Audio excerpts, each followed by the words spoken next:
Hi, എല്ലാവർക്കും Malabar kitchen ടൈമിലേക്ക് സ്വാഗതം. ഇന്ന് ഞാൻ ഉണ്ടാക്കാൻ പോകുന്നത് പൊടികളൊന്നും ചേർക്കാത്ത ചെറുനാരങ്ങ അച്ചാറാണ്. അപ്പോൾ ഇതെങ്ങനെ ഉണ്ടാക്കാൻ നോക്കാം. നല്ല ടേസ്റ്റി ആയിട്ടുള്ള നാരങ്ങ അച്ചാറാണ്. അപ്പോൾ വീഡിയോയിലേക്ക് പോകുന്നതിന് മുന്നേ ചാനൽ ആദ്യമായിട്ട് കാണുന്നവരുണ്ടെങ്കിൽ ചാനലൊന്ന് സബ്സ്ക്രൈബ് ചെയ്ത് സപ്പോർട്ട് ചെയ്യുക. ഒപ്പം തന്നെ ലൈക്കും ചെയ്യുക. നമുക്കിനി നേരെ വീഡിയോയിലേക്ക് പോവാം. അപ്പോൾ ഞാനിവിടെ ഒരു 6 നാരങ്ങ എടുത്തിട്ടുണ്ട് കേട്ടോ. വലിയ നാരങ്ങയാണ്. അപ്പോൾ നല്ലോണം കഴുകി വൃത്തിയാക്കി എടുത്തതാണ്. ഇനി ഇതൊന്ന് നമുക്ക് മുറിച്ചെടുക്കണം. അപ്പോൾ ഞാനിതുപോലെ ഒന്ന് നീളത്തിൽ മുറിച്ചെടുത്തിട്ട് അതിൻ്റെ കുരുക്കെ ഒന്ന് കളഞ്ഞെടുത്തിട്ടുണ്ട്. അപ്പോൾ നല്ല നൈസായിട്ട് തന്നെ ഞാൻ ഒന്ന് അരിഞ്ഞെടുത്തിട്ടുണ്ട് കേട്ടോ.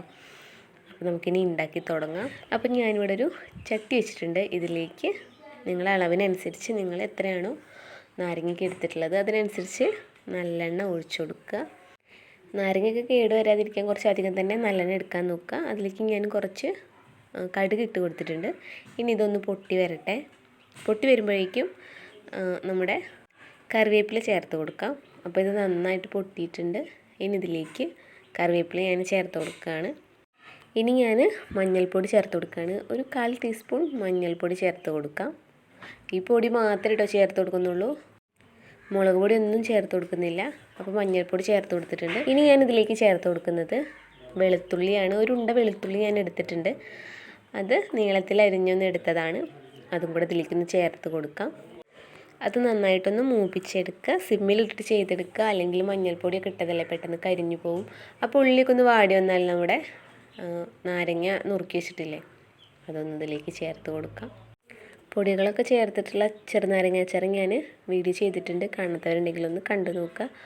ഇനി ഞാൻ 3 പച്ചമുളക് ചേർത്ത് കൊടുത്തിട്ടുണ്ട്. അത് ഇതുപോലെ ഒന്ന് അരിഞ്ഞെടുത്തതാണ്.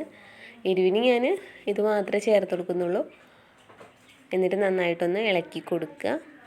ഒന്ന് വാടി വരുമ്പോൾ നമുക്കിതിലേക്ക് ഒന്ന് ഉപ്പിട്ട് കൊടുക്കാം. കുറച്ച് ചേർത്ത് കൊടുക്കുക, പിന്നെ ഇല്ലെങ്കിൽ നോക്കിയിട്ട് ചേർത്ത് കൊടുക്കാം.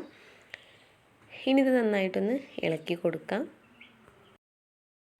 ഇനി ഇത് ഇളക്കിയിട്ട് കുറച്ച് നേരം വെച്ചിരുന്നാൽ ഇത് തിളച്ചിട്ട് അതിൻ്റെ ആ നീരൊക്കെ ഉണ്ടല്ലോ, നാരങ്ങയുടെ നീരൊക്കെ ഉണ്ടല്ലോ, അത് നന്നായിട്ട് ഇറങ്ങി വരും. അപ്പോൾ നന്നായിട്ടൊന്ന് ഇളക്കി കൊടുത്തതിന് ശേഷം കുറച്ച് നേരം ഒന്ന് തിളയ്ക്കാൻ വിടാം. ഇത് കണ്ടില്ലേ, നാരങ്ങയുടെ നീരൊക്കെ ഇറങ്ങി വന്നിട്ടുണ്ട്. അപ്പോൾ നിങ്ങൾക്ക് ഇതിലും കുറച്ചും കൂടെ ഗ്രേവി വേണമെങ്കിൽ വെള്ളം ഒഴിച്ച് കൊടുക്കാം. അപ്പോൾ ഞാൻ ആദ്യം ഇവിടെ വിനാഗിരിയാണ് കേട്ടോ ചേർത്ത് കൊടുക്കുന്നത്. അപ്പോൾ ഒരു 3 ടേബിൾ സ്പൂൺ ഉണ്ടാവും വിനാഗിരി ചേർത്ത് കൊടുക്കാം. എന്നിട്ടൊന്ന് ഇളക്കി കൊടുക്കുക. പിന്നെ നിങ്ങൾക്ക് ഞാൻ നേരത്തെ പറഞ്ഞ പോലെ ഗ്രേവിയിൽ നല്ല വേണമെങ്കിൽ കുറച്ച് വെള്ളം ഒഴിച്ച് കൊടുക്കുക കേട്ടോ. അതും തിളപ്പിച്ചാറിയ വെള്ളം മാത്രം ചേർത്ത് കൊടുക്കുക. നിങ്ങൾക്ക് എത്രയാണോ ഗ്രേവി വേണ്ടത് അതിനനുസരിച്ച് ചേർത്ത് കൊടുക്കുക.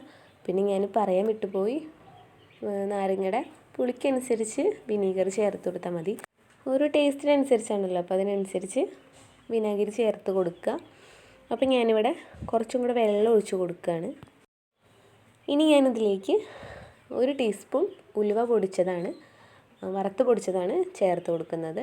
അതും കൂടി ഇട്ട് കൊടുക്കാം. എന്നിട്ടൊന്ന് ഇളക്കി കൊടുക്കുക. നല്ലോണം നാരങ്ങയൊക്കെ വാട്ടിയെടുത്തതിന് ശേഷം മാത്രം വെള്ളം ഒഴിച്ച് കൊടുക്കുക. അപ്പോഴേക്കും നമ്മുടെ ഈ ഇതിലുള്ള ഗ്രേവി ഒക്കെ ഉണ്ടല്ലോ നല്ലോണം ഒന്ന് വറ്റി വരും. അപ്പോൾ അതിനനുസരിച്ച് നോക്കിയിട്ട് വെള്ളം ചേർത്ത് കൊടുത്താൽ മതി. എന്തായാലും ഞാൻ വെള്ളം ചേർത്ത് കൊടുക്കുന്നുണ്ട്. ഇത് വാട്ടിയെടുക്കുമ്പോൾ എന്തായാലും ആ വെള്ളമൊക്കെ ഒന്ന് വറ്റി വരും. അപ്പോൾ അത് നോക്കിയിട്ട് വെള്ളം ചേർത്ത് കൊടുക്കുക. പിന്നെ ഞാനിതിലേക്ക് കുറച്ച് നല്ലൊരു ഫ്ലേവറിന് ഞാൻ 1 ടീസ്പൂൺ കായം പൊടിച്ചത് ഇട്ട് കൊടുക്കുകയാണ്. എന്നിട്ട് അതും കൂടെ ഇട്ടിട്ട് നല്ലപോലെ ഒന്ന് ഇളക്കിയെടുക്കാം. കായം പൊടി ഇട്ടപ്പോഴേക്കിന് നല്ലൊരു മണം വരുന്നുണ്ട്. ഇനിയാണ് കേട്ടോ ഞാൻ വെള്ളം ചേർത്ത് കൊടുക്കുന്നത്. അപ്പോൾ ഗ്രേവിയൊക്കെ കുറച്ചുള്ളല്ലോ, അപ്പോൾ ഞാൻ കുറച്ച് തിളപ്പിച്ചാറിയ വെള്ളമാണ് കേട്ടോ ഒഴിച്ച് കൊടുക്കുന്നത്. അതും കൂടെ ചേർത്തിട്ട് നല്ലപോലെ ഒന്ന് ഇളക്കി കൊടുക്കാം. ഞാനിതൊക്കെ സിമ്മിലിട്ടിട്ടാണ് ചെയ്യുന്നത്. അപ്പോൾ ഞാൻ കുറച്ച് വെള്ളമൊക്കെ ഒഴിച്ചിട്ട് നല്ലപോലെ ഒന്ന് ഇളക്കിയെടുത്തിട്ടുണ്ട്. ഞാൻ ഈ ഒരു ഗ്രേവിയിലാണ്, ഇത്രയും മതി ഗ്രേവി, കുറച്ച് നാരങ്ങയുള്ളല്ലോ, അപ്പോൾ ഞാൻ ഇത്രയും ഗ്രേവിയിലാണ് ഉണ്ടാക്കിയെടുക്കുന്നത്. അപ്പോൾ ഞാൻ കുറച്ചും കൂടെ ഉപ്പ് ചേർത്ത് കൊടുക്കുകയാണ്. ഉപ്പ് നോക്കിയപ്പോൾ ഉപ്പ് ഉണ്ടായിരുന്നില്ല, അപ്പോൾ ഞാൻ കുറച്ചും കൂടെ ഉപ്പ് ചേർത്തിട്ടുണ്ട്.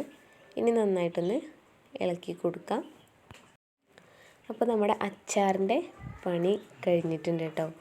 നല്ല ടേസ്റ്റി ആയിട്ടുള്ള അച്ചാറാണ്. എല്ലാവരും വീട്ടിലൊന്ന് ട്രൈ ചെയ്ത് നോക്കുക. അടിപൊളിയാണ്.